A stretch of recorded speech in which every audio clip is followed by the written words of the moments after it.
खबर दें, Lahore high court ने हल्का NA 128 का नतीजा रोक दिया है। इस हल्के से इस्तेहकाम पाकिस्तान पार्टी के रहनुमा ओन चौधरी 1,72,576 वोट लेकर कामयाब हुए थे, जबकि आजाद उम्मीदवार सलमान अकरम राजा 1,59,024 वोटों के साथ दूसरे नंबर पर रहे। सलमान अकरम राजा ने नताइज के खिलाफ लाहौर हाई कोर्ट से रुजू किया।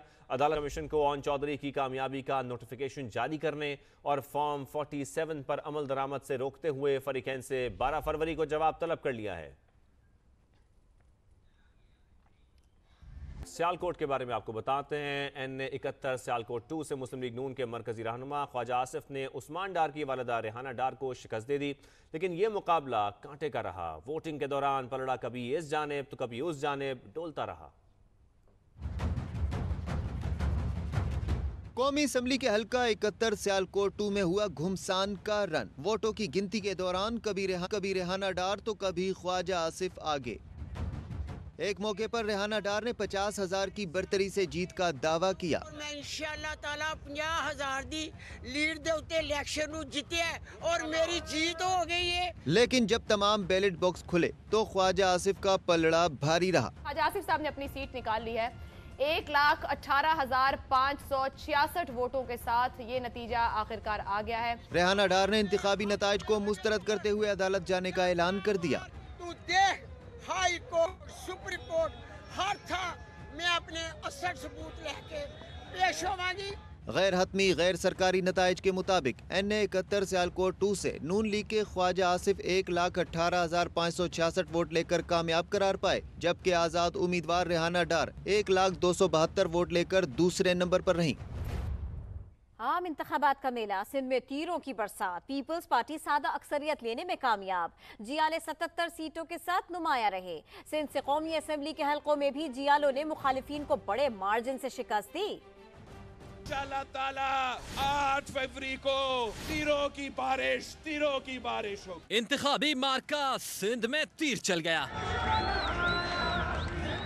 सिंध असेंबली में पीपल्स पार्टी सादा अक्सरियत लेने में कामयाब, जियाले 77 सीटों के साथ सरफहरिस्त। PP रहनुमा फरियाल तालपुर, मुराद अली शाह, शर्जिल मेमन, नासिर हुसैन शाह और सईद गनी भी सूबाई असेंबली की निशिस्तें जीतने में कामयाब हो गए। सिंध में सिर्फ सूबाई ही नहीं, कौमी असेंबली की निशिस्तों पर भी जियालों ने भारी मार्जिन से फतह समेटी। NA 194 लाड़काना में बिलावल भुट्टो ने JUI के राशिद सुमरो को 1,31,217 वोट से हरा दिया। कंबर शहदाद कोट की निशिस्त भी जियाले चेयरमैन ने इतने ही वोटों से जीती। साबिक सदर आसिफ अली जरदारी ने NA 207 शहीद बेनजीराबाद से 1,46,989 वोट लेकर फतह समेटी। मुकाबले में आजाद उम्मीदवार शेर मोहम्मद रिन 51,916 वोट ले सके।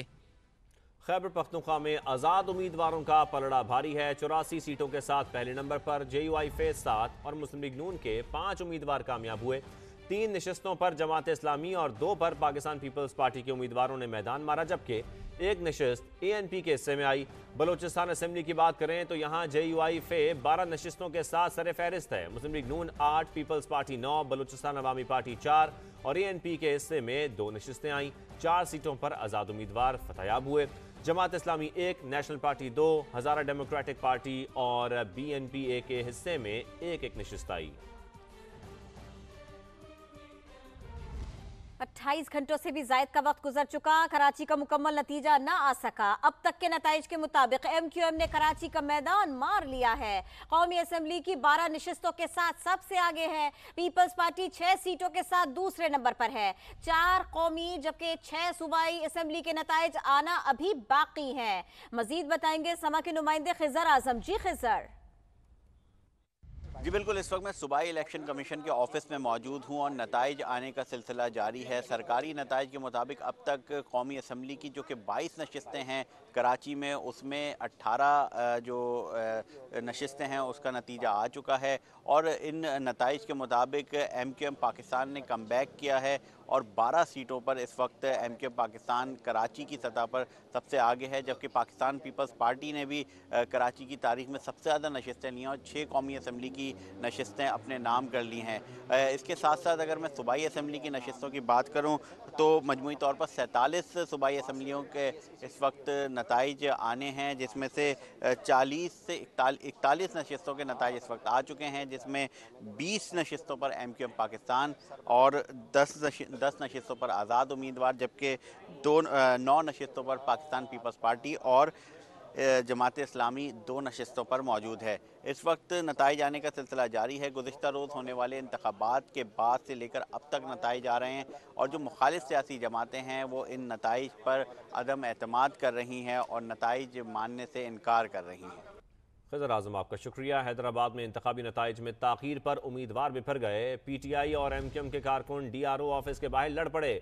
हवाई फायरिंग भी की गई। सूरत हाल पर काबू पाने के लिए पुलिस और रेंजर्स पहुंच गई है। नफरी ने शेलिंग और लाठी चार्ज भी किया है। मजीद तफसील जानेंगे इम्तियाज अली से। इम्तियाज, हालात कशीदा हैं, कैसी सूरत हाल है? जी बिल्कुल, जैसे ही पाकिस्तान तहरीक इंसाफ और MQM के कारकुनान के दरमियान जो है वो तसादुम हुआ, एक दूसरे के ऊपर जो है फायरिंग भी की गई, डंडे भी बरसाए गए, तो हम जो है पुलिस और रेंजर्स वहां पर पहुंची और मुश्तल कारकुनान को जो है मुंतशिर करने की कोशिश की। तो उस दौरान जो है पुलिस से मज़ाहमत को भी जो है वो सामना करना पड़ा, जिसके बाद पुलिस ने जो है वहां पर शेलिंग के फायर करके दोनों पार्टियों के जो कारकुनान हैं उनको मुंतशिर कर दिया। आपको बताएं कि NA 200 जो है 3 NA और 6 सूबाई कौमी असम्बलियों के नताइज जो है वो ताखीर से मिलने के बायस वहां पर कारकुनान बड़ी तादाद में सुबह से वहां पर मौजूद थे।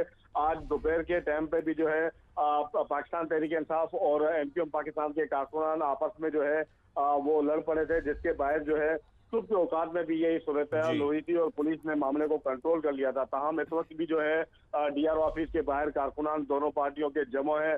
पुलिस और रेंजर्स की भारी नफरी वहां पर मौजूद है और इलाका पुलिस और रेंजर्स की भारी नफरी भी यहाँ पर मौजूद है। इम्तियाज अली, बहुत शुक्रिया, आप सूरत हाल बता रहे थे।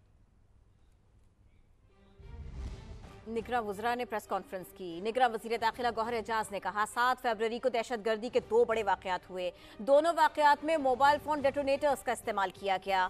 करोड़ों वोटर्स की हिफाजत के लिए मोबाइल फोन सर्विस बंद करना जरूरी था। 8 फरवरी का दिन एक बहुत बड़ा इम्तिहान था, जब 7 फरवरी की शाम को 2 बड़े जो है वो पुरनाक दहशतगर्दी के वाक़यात हुए। जब इंटेलिजेंस हमें रिपोर्ट आई, जो दोनों वाक़यात थे उसमें कोई सुइसाइडल अटैक नहीं था, तो पता चला कि वो डेटोनेटेड डिवाइस थी मोबाइल से। हाईएस्ट लेवल्स पे इस मीटिंग को कंडक्ट किया गया और उस मुश्किल वक्त पे फैसला करना था क्या इन मामलात में हम नॉर्मल सिचुएशन में मोबाइल खोल के, इंटरनेट खोल के क्या हम इलेक्शन में ले जाएं अपनी कौम को, जिसमें करोड़ों लोग निकल के पोलिंग स्टेशंस में होंगे, बच्चे होंगे, औरतें होंगी, पूरी फैमिलीज वोट डालने जा रही हैं। क्या पाकिस्तान की आवाम, हम सब बच्चों को इन हालात में क्या एक्सपोज कर सकते हैं कि जिस तरह टेररिस्ट घूम रहे हों और टेररिस्ट प्लान करते हों और इंटेलिजेंस की हमारे पास रिपोर्ट्स मौजूद हों कि उन्होंने मोबाइल के थ्रू डेटोनेट करना है हमारे पोलिंग स्टेशंस पे, तो क्या हम अपने पोलिंग स्टेशंस को जो है एक्सपोज कर सकते हैं? तो ये कोई आसान फैसला नहीं था कि मोबाइल और इंटरनेट बंद करें। हमें मालूम था कि जो है वो हर तरफ से ये आवाज़ आएगी कि ये मोबाइल और इंटरनेट क्यों बंद किया गया। अभी शामिल करेंगे एक ब्रेक।